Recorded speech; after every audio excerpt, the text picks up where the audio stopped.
అందరికీ నమస్కారం. ఒక్కరోజు, కేవలం ఒక్క రోజులో దేశ భవిష్యత్తు మారిపోతుందా? అసాధ్యమనిపిస్తుంది గదా? కాని నవంబర్ 14న మన కోర్టులు సరిగ్గా అదే పనిచేసే. అవును, కేవలం ఒక్క రోజులో వచ్చిన 5 కీలకమైన తీర్పులు మనందరి జీవితాల్ని ఎలా ప్రభావితం చేయబోతున్నాయో ఈరోజు విశ్లేషణలో చూద్దాం. ఇంతకీ న్యాయ వ్యవస్థకు అంత శక్తి ఉందా? కేవలం 24 గంటల్లో సమాజాన్ని మార్చేయగలదా? ఇది చాలా చాలా ముఖ్యమైన ప్రశ్న. ఎందుకంటే చూడండి, కోర్టు గదిలో తీసుకునే ప్రతి నిర్ణయం మనం బయట పీల్చే గాలి దగ్గర్నుంచి మన ఓటు హక్కు వరకు అన్నిటినీ శాసిస్తుంది. ఈరోజు మనం చూడబోయేది సరిగ్గా అదే. సరే, మరింకెందుకు ఆలస్యం, విషయంలోకి వెళ్ళిపోదాం. ఆ 5 ముఖ్యమైన కోర్టు తీర్పులు ఏంటో ఇప్పుడు చూద్దాం. మనం పీల్చే గాలి దగ్గర్నుంచి మన ప్రజాస్వామ్య హక్కుల వరకు ప్రతి అంశాన్ని ఇవి ఎలా మార్చేశాయో తెలుసుకుందాం. పదండి. మొట్టమొదటగా మనం అందరం ఎదుర్కొంటున్న అతిపెద్ద సమస్య పర్యావరణం. సుప్రీంకోర్టు ఈ విషయంలో చాలా సీరియస్గా ఉంది. ఒకే రోజు 2 కీలకమైన పర్యావరణ సమస్యలపై దృష్టి పెట్టింది. అవేంటో చూద్దాం. అసలు సుప్రీంకోర్టు ఎందుకు జోక్యం చేసుకోవాల్సొచ్చింది? కారణం చాలా సీరియస్. మన దేశ రాజధాని ఢిల్లీ అక్షరాలా ఒక గ్యాస్ ఛాంబర్లా మారిపోయింది. అక్కడ గాలి ఎంత ప్రమాదకరంగా ఉందంటే ఊపిరి తీసుకోవడమే ఒక పెద్ద సవాల్. ఇక చూస్తూ ఊరుకోలేక సుప్రీంకోర్టు రంగంలోకి దిగాల్సొచ్చింది. సమస్య ఎంత తీవ్రంగా ఉందో అర్థం చేసుకున్న సుప్రీంకోర్టు వెంటనే ఒక ప్రాక్టికల్ సొల్యూషన్ ఇచ్చింది. చూడండి, ఈ గాలిలో బయటకు రావడం మంచిది కాదు. ముఖ్యంగా న్యాయవాదులు, కక్షిదారుల ఆరోగ్యం ముఖ్యం. అందుకే కోర్టు విచారణలన్నీ ఆన్లైన్లో, అంటే వర్చువల్గా జరపండి అని సలహా ఇచ్చింది. ఇది కేవలం సలహా మాత్రమే కాదు, పరిస్థితి ఎంత చేదాటిపోయిందో చెప్పే ఒక హెచ్చరిక కూడా. అయితే సుప్రీంకోర్టు కేవలం ఆ రోజు సమస్యను పరిష్కరించి వదిలేయలేదు. అసలు ఈ సమస్య మళ్లీ రాకుండా ఉండాలంటే ఏం చెయ్యాలో కూడా ఆలోచించింది.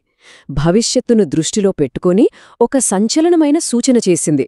అదేంటంటే, ఇక్కడే ఉంది అసలు విషయం. సుప్రీంకోర్టు ఏకంగా ప్రభుత్వానికే ఒక సూచన చేసింది. విలాసవంతమైన పెట్రోల్, డీజిల్ కార్లని బ్యాన్ చేసే ఆలోచన చెయ్యండి అంది. ఆలోచించండి, ఇది కేవలం కాలుష్యాన్ని తగ్గించడం మాత్రమే కాదు, మన దేశాన్ని ఎలక్ట్రిక్ వాహనాల వైపు పరుగులు పెట్టించే ఒక మాస్టర్ స్ట్రోక్.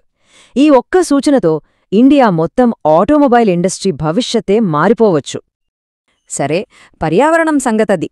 ఇక ఇప్పుడు పౌరుల హక్కులు, ఉద్యోగుల కష్టాల వైపు చూద్దాం. మన హక్కుల్ని కాపాడ్డానికి కోర్టులు ఎలా ముందుకొచ్చాయో ఇప్పుడు తెలుసుకుందాం. 2.5 సంవత్సరాలు, ఇది జస్ట్ ఒక నంబర్ కాదు. కర్ణాటకలో స్థానిక ప్రజాస్వామ్యం పూర్తిగా ఆగిపోయిన సమయమిది. అంటే లోకల్ బాడీ ఎలక్షన్స్ జరగలేదు. దీని అర్థమేంటి? ప్రజలు తమ ప్రతినిధులను ఎన్నుకునే ప్రాథమిక హక్కునే కోల్పోయారు. ఈ విషయంలో కర్ణాటక హైకోర్టు చాలా ఘాటుగా స్పందించింది. ప్రభుత్వం చేస్తున్న ఈ జాప్యంపై తీవ్ర అసంతృప్తి వ్యక్తం చేసింది. ప్రజాస్వామ్య హక్కుల పట్ల మీకు నిబద్ధత ఉందా అని సూటిగా ప్రశ్నించింది. చూడండి, ప్రభుత్వం తన బాధ్యతను మర్చిపోయినప్పుడు కోర్టులు ఎలా ప్రజల పక్షాన నిలబడతాయో చెప్పడానికి ఇంతకన్నా మంచి ఉదాహరణ ఉండదు. ఒకవైపు ప్రజాస్వామ్య హక్కులు, మరోవైపు ఆర్థిక న్యాయం. ఇప్పుడు మనం చూడబోయేది వేలాది మంది ఉద్యోగుల కడుపుకి సంబంధించిన విషయం. వాళ్లకి రావలసిన జీతాల కోసం వాళ్లు పడుతున్న ఎదురుచూపుల గురించి. ఇది చాలా ఏళ్లుగా నడుస్తున్న సహారా సెబీ కేస్. ఈ కంపెనీకి, ప్రభుత్వ రెగ్యులేటర్కి మధ్య జరుగుతున్న లీగల్ ఫైట్లో పాపం వేలాది మంది ఉద్యోగులు నలిగిపోతున్నారు. వాళ్లకి జీతాలు కూడా రావడం లేదు. ఇక వాళ్లకి దిక్కెవరో అనుకుంటున్న టైంలో సుప్రీంకోర్టు ముందుకొచ్చింది. మీ పిటిషన్ను మేం నేరుగా విచారిస్తాం అని చెప్పటం వాళ్లకి నిజంగా ఒక పెద్ద ఊరట. ఇప్పుడు 3వ కేసుకు వద్దాం. ఇది కేరళకి సంబంధించిన ఒక హై స్టేక్స్ ల్యాండ్ కేస్. చెప్పాలంటే చాలా ఉత్కంఠభరితమైన కేస్. దీని ఫలితం చాలా పెద్ద మార్పులకి దారితీయొచ్చు. ఈ కేసుని అర్థం చేసుకోవాలంటే మనం SIR అనే ఒక పదాన్ని తెలుసుకోవాలి. అదేంటో అని కంగారు పడకండి. SIR అంటే స్పెషల్ ఇంటెన్సివ్ రివిజన్. సింపుల్గా చెప్పాలంటే భూమి రికార్డులను ప్రభుత్వం మళ్లీ తిరగతోడటమన్నమాట. ఎవరు యజమాని, ఎంత పన్ను కట్టాలి, ఇలాంటివన్నీ సమీక్షిస్తారు. దీనివల్ల రాష్ట్ర ప్రభుత్వ ఆదాయం, భూముల ఓనర్షిప్ రికార్డులు అన్నీ మారిపోవచ్చు. మరి ఈ కేసులో ఇప్పుడు ఏం జరుగుతోంది?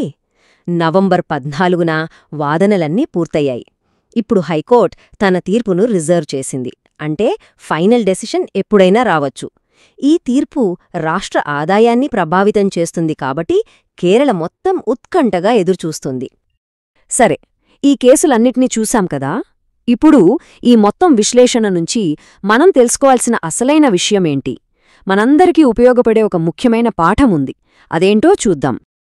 ఇది చాలా ముఖ్యమైన మాట. బాగా గుర్తుపెట్టుకోవాలి. కోర్టులు తీర్పులిస్తాయి, కాని మన హక్కులను కాపాడేది మన అవగాహన మాత్రమే. అవును, చట్టం గురించి మనకు తెలిస్తేనే మనకు జరిగే నష్టాన్ని ఆపగలం, మనల్ని మనం కాపాడుకోగలం. జ్ఞానమే మన అసలైన రక్షణ కవచం. కాలుష్యం, ఎన్నికలు, జీతాలు, భూమి. ఈరోజు మనం చర్చించుకున్న ఈ నిర్ణయాల్లో ఏది మన దేశ భవిష్యత్తు మీద ఎక్కువ ప్రభావం చూపుతోంది అనుకుంటున్నారు? ఒక్కసారి ఆలోచించండి. న్యాయస్థానం వేసే ఒక సుత్తి దెబ్బ మన భవిష్యత్తుకు పునాదిరాయి ఎలా అవుతుందో కదా. ఇది నిజంగా ఆలోచించాల్సిన విషయం.